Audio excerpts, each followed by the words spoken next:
Here you go. Hello, everyone, and welcome. I'm very excited to introduce to you James Thomas. James has been channeling for over 30 years. He is also a life coach and a spiritual teacher, and he's also my husband. So, welcome, James. I'm Thank you. excited to do this podcast as you've interviewed many people before, but I don't think you have ever been interviewed. And No, I haven't. I think it's a great chance for your followers to just know a little bit more about you and your journey. And I also know this is a very exciting time for you as you're launching a new project, which we'll talk about a bit later. But I wondered if we could start with a little bit about your spiritual journey and perhaps what led to you becoming a channeler. Well, my journey from the time that I was a very small child, I was highly spiritual. But growing up in Oklahoma, it was mainly religious spirituality. So going to church and things of this nature. In 1986, I was had the opportunity to work for Jet America Airlines in Long Beach, California, and my grandparents and my mother lived in Oklahoma City. And my grandmother and I were extremely close. In fact, I was probably closer to her than anyone else. And one day at work on a Friday, my mom called me and informed me that my grandmother had fallen and broken her hip and that she was doing well. They had done surgery, everything was looking fine for me not to worry. Well,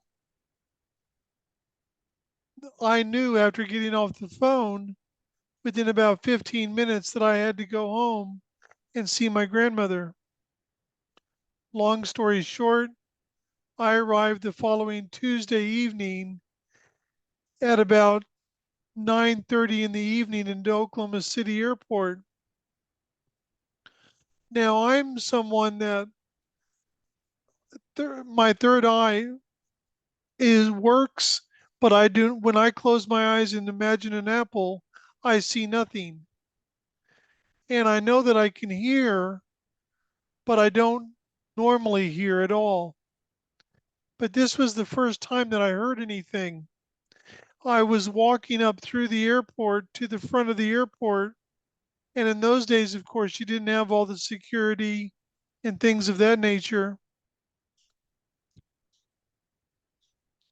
And I knew that I had told my mom that I would call her when I arrived at the airport. But I got to the very front of the airport where the ticket counters were, and I stopped like I would hit a brick wall. And I heard in my head very clearly, look to your right. I thought I was just tired, but I heard that two more times. So I looked to my right, and there at the American ticket counter was my mom trying to find out when I was coming in. So we went to the house, and then we went on to the hospital.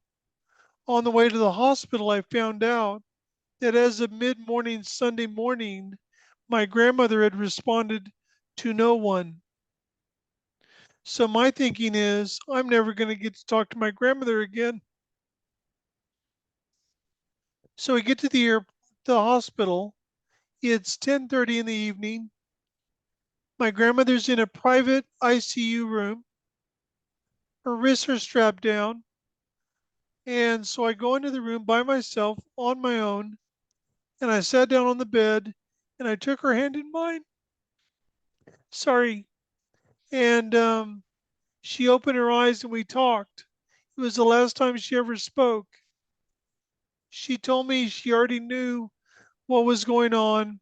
Everything was fine. In truth, she had already been to the other side. She already knew what was going on.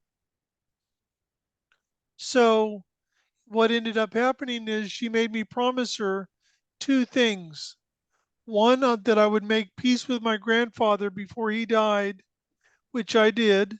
I took care of him the last year of his life, and that I would stay on the path that I was starting. Now, I had no idea what she meant by that, but this is Oklahoma, and this was my grandmother, so it was yes, ma'am.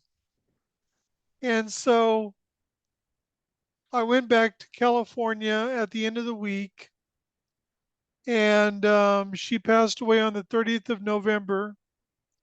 And then I went back to Oklahoma mid-January for Christmas because I had to work over the Christmas holidays. And then while I was there, one afternoon, about 2 in the afternoon, my grandmother appeared before me. And she just had this big smile on her face. And she was wearing the same type of dress she always wore. She was fine. That night and the next night was a two-part miniseries called Out on a Limb with Shirley MacLaine, all about her spiritual search. So that started me down this pathway. Now, in 1989, after my grandfather had passed away in June of 88, in February of 89, my mom and I moved from Oklahoma City to Washington State, just outside of Tacoma. I had found a metaphysical bookshop in Tacoma and had located a book on channeling.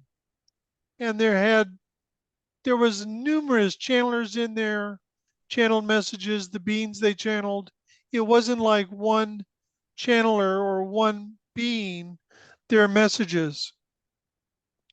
And so the first public channeling I ever went to was in March of 1989 in Tacoma. And it was a woman channeling a being named Rajni. And although I couldn't tell you what he said or talked about, I remember what he said at the very beginning, which was all about discernment and only take that which resonates. And then I met a woman at the bookstore, and we started getting together 3 to 4 nights a week doing spiritual work. And one evening I don't know how to put this other than I was contacted by Archangels Raphael and Gabriel, and they opened me up to channel. They taught me about setting my rules and things of this nature. And that's when I started channeling. And I was only channeling Raphael and Gabriel, but as time went on, that changed dramatically. Yeah. Yes, and having been with you for the past nearly 24 years, Well, I 24 years today. exactly. That I have had the privilege of experiencing many of the different beings that you have channeled over the years. You've also channeled publicly and more recently started to provide personal channeling sessions. Would you like to talk a little bit about what moved you into doing personal channelings and how that process works? Well, actually, one thing that I've learned is that spirit has a way of getting messages across to us. And so there was one time you and I were actually watching YouTube, and we watched the two-part miniseries Out on a Limb with Shirley MacLaine. Near the end of the first episode, the first night, um, what's his name? A channeler by the name of Kevin Ryerson, who was opened up to channeling when he was meditating at the Edgar Cayce Foundation in Virginia Beach, Virginia, came to Shirley MacLaine's house and channeled for her. And I found that very fascinating. So I looked up Kevin Ryerson online and saw that he offered personal channeling sessions, but they were over the phone. And I thought that that was kind of a missed opportunity, because it's like when you're channeling for someone, like a personal channeling session, you want them to focus on the conversation they're having with whoever's coming through for them. So when I started, I decided I could easily do this. So I ended up starting it up. And the very first one I did was for a woman in Calgary, Alberta, Canada. And it went for 2.5 hours. But I do it in Zoom so that the personal channeling session is fully recorded. And then I send the recording to the person, to the client, so they can watch it back whenever they want to. And Yeah. so normally who comes in is either their guide or maybe a family member from wherever they're from in the universe. I think that's an amazing service that you offer. And I don't think, I think it's quite unique. I'm not sure of any other um, offer of personal channeling that is done in quite the same way that you offer it. No. In addition to channeling, there's quite a range of other things that you have been doing over the years. Uh, some of them are in person, some online. Could you talk to a little bit about what other things that you've been doing, and just so that the listeners can get an idea of the variety of spiritual work that you're involved in? Well, I think one of the big ones was in 1990 at the same friend's house where I started channeling. One evening, where I was at her house, I was channeling for her, stuff like this. Her sister lived across the street, and she came to me one evening, and she said, "Would you mind going over across the street to my sister's house and seeing if you can help her with a healing because she's having an asthmatic attack?" I said, "No problem." I was willing to give it a go. I had never been introduced to any healing modalities or anything else. So I went over there, and just going from my own intuition, I stood behind her, put one hand on either side of her spine on her back, and I just brought through energy. And I stood there for 5 minutes doing this. And then when it was done, she was fine. And then I was told by Diana, my friend, that that was the first time she had ever had an asthmatic attack in her life where she did not have to go to the hospital. So it's like, okay, I'm a healer. So then in March of 1991, they offered a Reiki course at the bookshop in Tacoma that I went to a lot. So I did Reiki in March of 1991, became a Reiki master and started practicing Reiki. And then one day I was doing a treatment on someone, and they'd had a nosebleed every day for 2 weeks. And I'm focusing on their head and their face area, and I noticed that they had a device attached to their nose. So I just removed it. No one told me how to do this or what to look for. It was just a natural, I already knew how to do it. She reported back about a week later and said that she had not had one more nosebleed since then. So when you say a device, what does that mean? What are you referring to? Well, a device can be a multitude of different things. There are, for star seeds, they normally have different things placed into them, like there'll be crystals in the shoulders, hip areas, things of this nature, which is designed to keep them grounded on Earth. Sometimes they malfunction and need to be removed. And they can cause problems if they do malfunction and aren't taken care of. Sometimes it's a situation where in a previous incarnation, they're a soldier in a war and they lose part of their limb or they are severely injured. And so there'll be devices attached that were attached in that incarnation that are still there etherically and can still cause them issues until those things are removed. Sometimes there are devices that the guys upstairs on the other side will place in us that are designed to assist us in maybe releasing or whatever the case may be, depends. Yeah. Sometimes there are people, and it's like most of the time they're not even conscious of it, and they're throwing daggers at you or they're putting devices on you, maybe because you're empowered and they don't like that. And so they're trying to make you smaller than you are, things of that nature.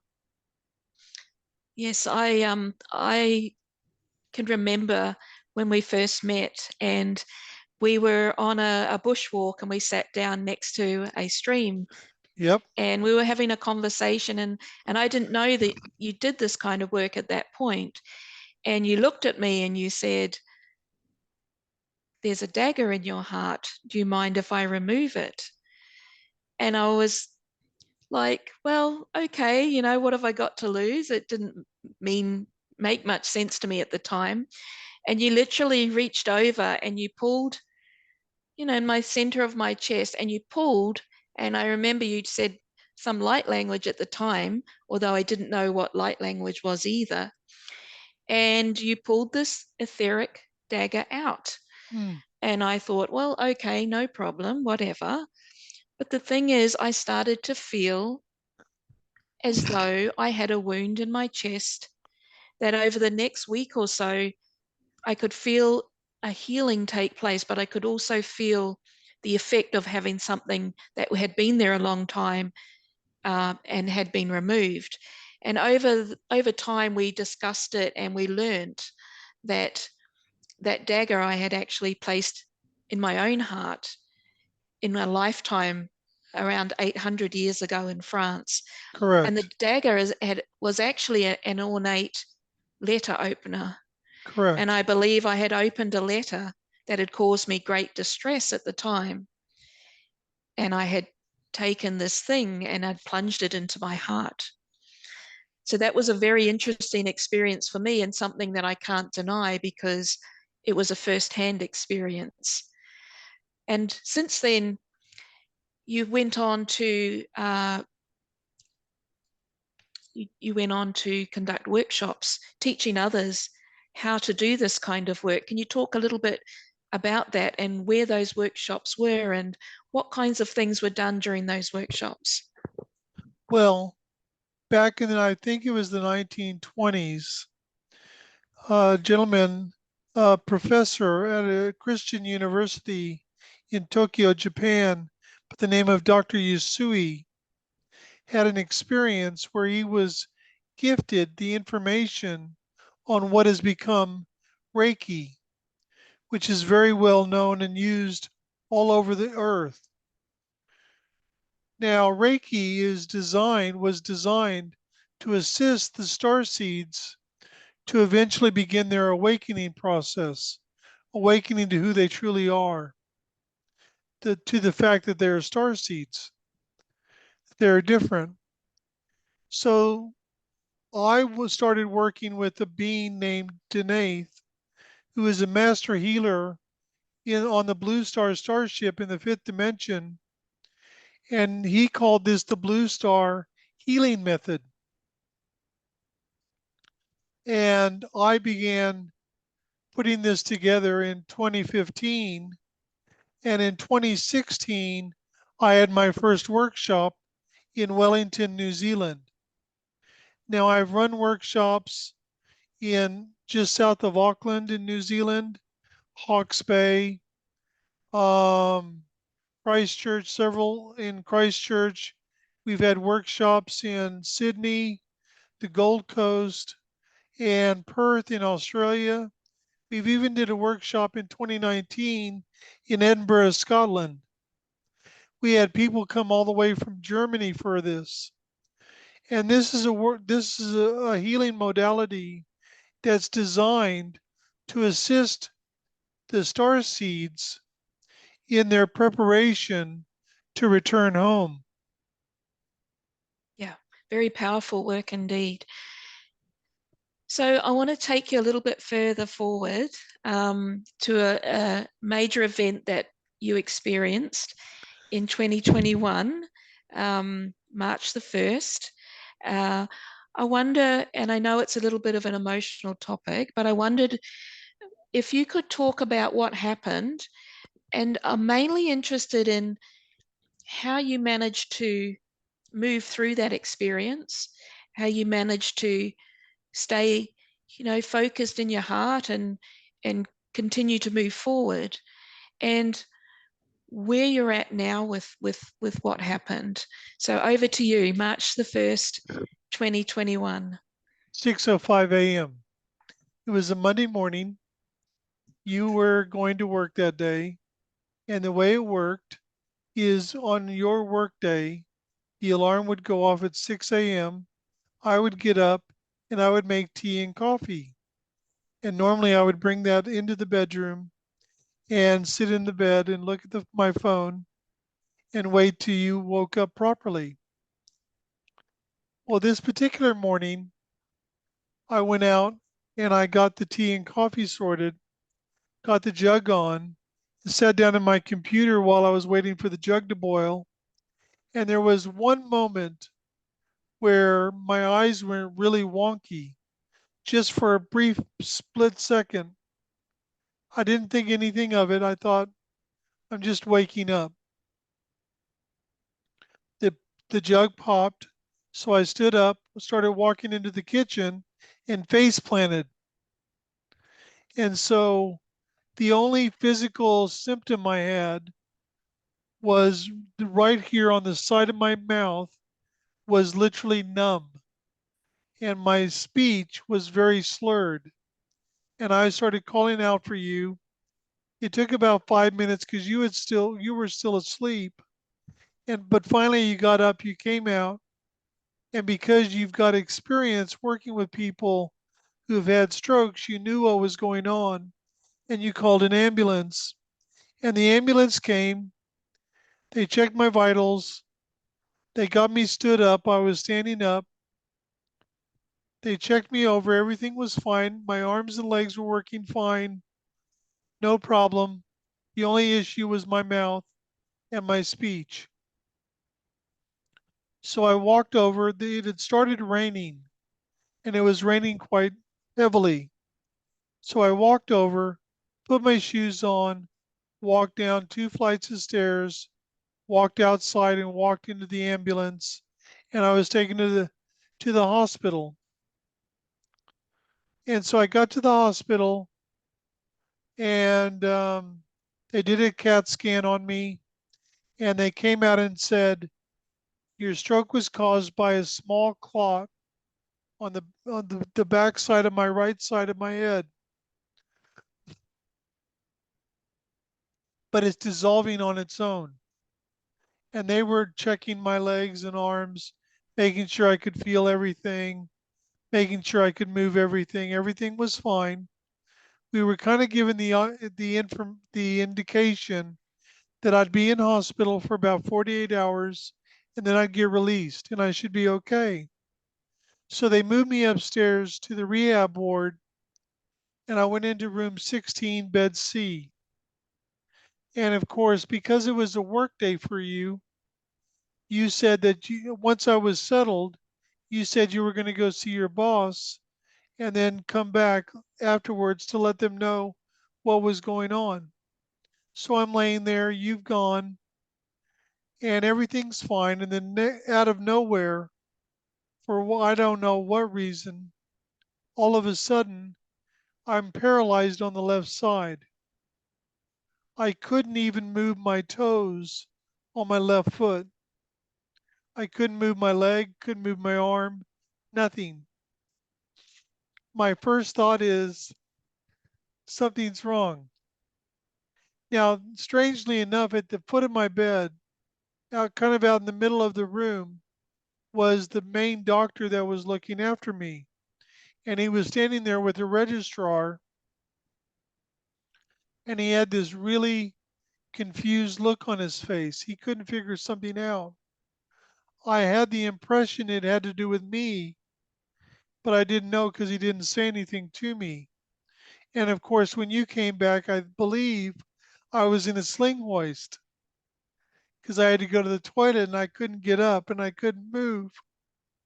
So all of a sudden, I found myself in a situation where I couldn't do anything. I mean, I could use a fork and stuff like that, but I couldn't walk to the toilet. I couldn't, couldn't wipe myself, couldn't get dressed myself, nothing. And my first thought, of course, was there is no way I'm going to have you become my carer, so I'm going to have to go into a home. That was my first thought. And then on day 4, this lovely young lady named Sarah came and got me into a wheelchair and took me to the physio gym. And she transferred me. She helped me to transfer from the wheelchair to sit on a plinth, which is like a bed that goes up and down, but it's not the type of bed that you sleep in. It's the type of device that they use for treatments. So I'm sitting on this thing and she's looking at me over and she goes, and she got a couple of other physios and they helped me to stand up for the first time since my stroke. And I'm standing there. She's got her hand on my stomach. I was about 25 kilos heavier on that day, and our eyes locked, and she said, "You're going to be a walker," and that gave both of us hope. It So I did. made a commitment to her. I said, "Okay, I'll make you a deal. Anything you tell me to do, I will do." Yeah. I think what surprised me the most is I had had a stroke. I'm paralyzed on the left side. I can't take care of myself. I can't do anything. I have to rely on a nurse to wipe my backside. I have to rely on a nurse to help me shower, to dry off, to get dressed, all of these things. Not once did I ever get angry at spirit. Not once did I ever yell at spirit. Not once did I ever say, "Why me? What have I done wrong?" Nothing. And then one day, I had a neurology consultant come into my room, a woman, doctor, and she looked at me and she said, "I don't know if you're aware of this, but you're the superstar of this ward." And I looked at her and I'm like, "What the hell do you mean I'm the superstar of this ward?" And she said, "You're the only patient on this ward that never says no." I knew I had to fight to get back. Now, the thing that so confused me, I have, over the years, I have channeled a lot for you. They gave you tremendous support, information, things of this nature. And I wasn't channeling, I'm in the hospital, not channeling anyone. And they're not, it's like everyone has stepped back. I've been taken offline. I know they're there, I can feel them, but they're not communicating nothing. So it was a very interesting experience. It certainly was. It was a major change and incredible that you were able to maintain your spiritual integrity uh, despite those circumstances, and a tribute to you and your spiritual resilience. And what do you think it was that uh, enabled you? I mean, it's one thing to be able to stay in your heart when things are going well, right? Oh, But what do you yes. think it was that enabled you to stay centered and balanced and in your heart despite the stroke and what was going around you in the hospital? And later on, once you came home, what do you think gave you that ability? The only way I can answer that question, the only way I can put it is it's because of who I truly am. Now I'm a little bit different from a lot of star seeds. I've been aware of not all the information by any means, but I've been familiar with who I am since around 1992. I'm familiar with the Blue Star, McEwen, all of these things, and I had a dream. And as you know, I rarely remember dreams. And when I do, it's not like people who have the ability to close their eyes and to see things like you do. I don't do that because I'm a feeler and a sensor. But I had seen myself and had realized that I was a split soul, which is another topic for another time. And so I believe there was also a part of me, although I was unaware of it at the time, that knew that this had been organized before I incarnated. And it's like I have so much trust and faith in spirit that it's like if something happens, even if it's our perception that it's negative, I I I have to go with it because spirit wouldn't do it otherwise. Mm. And I certainly remember you, despite the stroke and the physical impact that it had at the time, and still does somewhat, that you maintained who you were, even to the point of supporting the nurses and providing spiritual counseling to the staff on more than one occasion while you were still an inpatient in the hospital in the rehab ward, and supporting the physio students and being willing to be the patient for the neurology students. You were continually giving, even though you were recovering from a major health event at that time. Very true.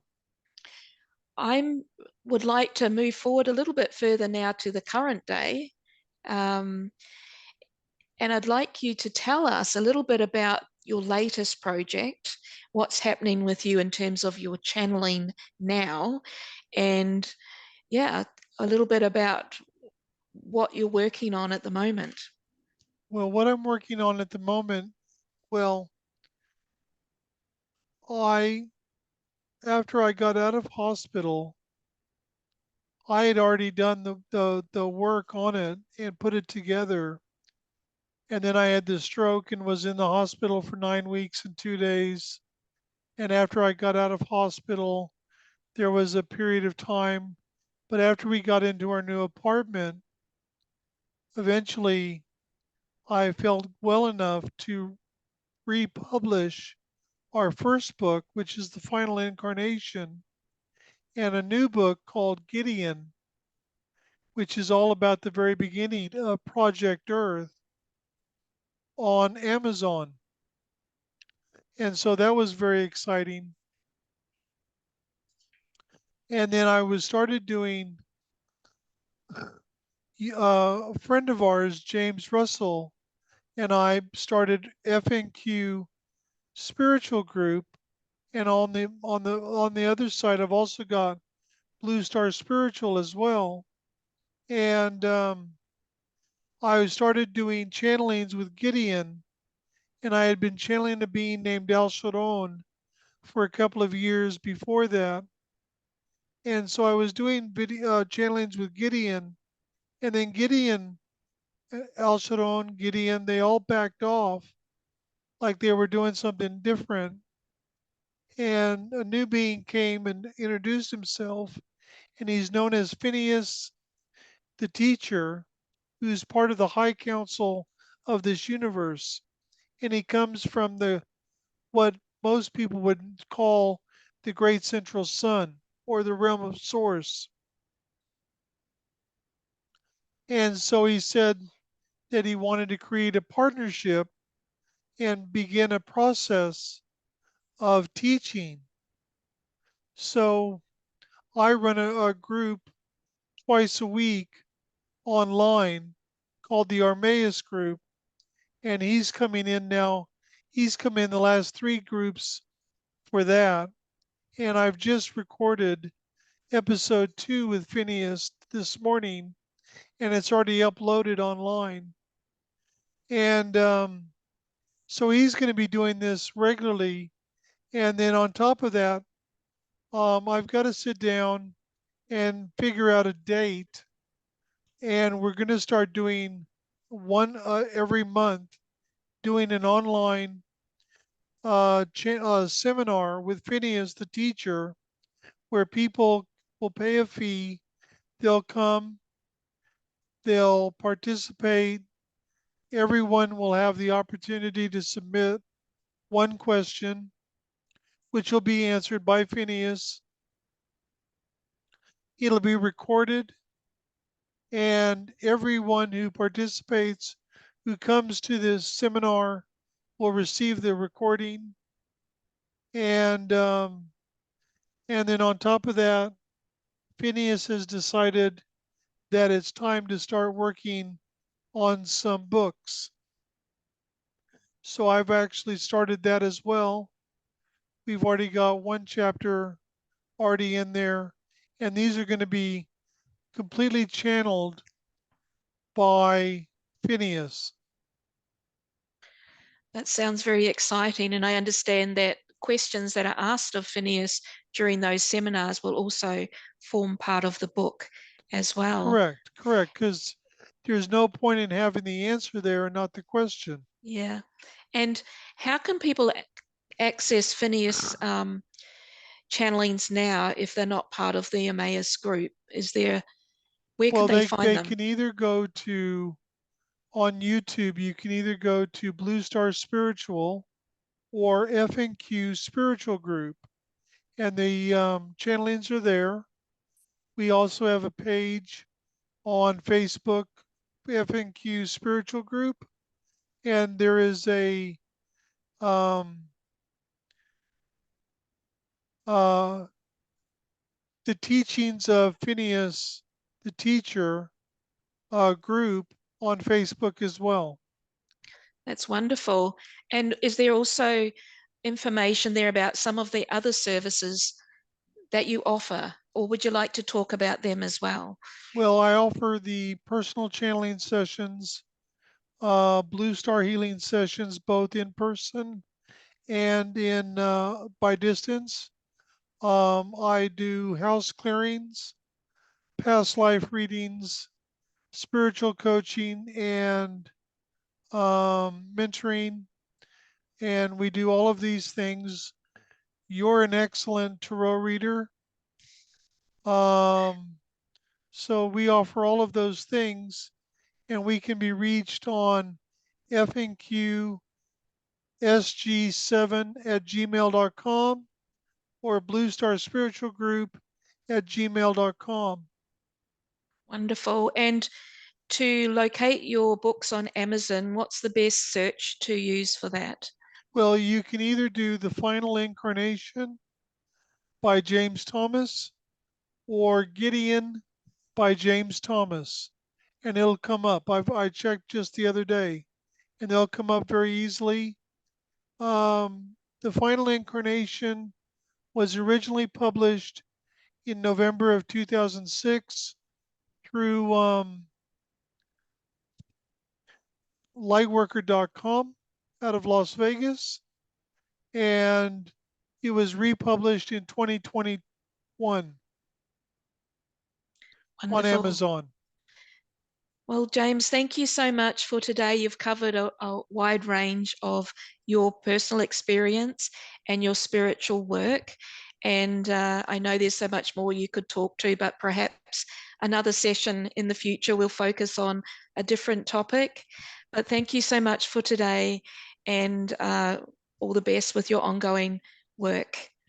Thank you very much for doing this, and it's really quite wonderful to be able to share a little bit of the journey that I've had.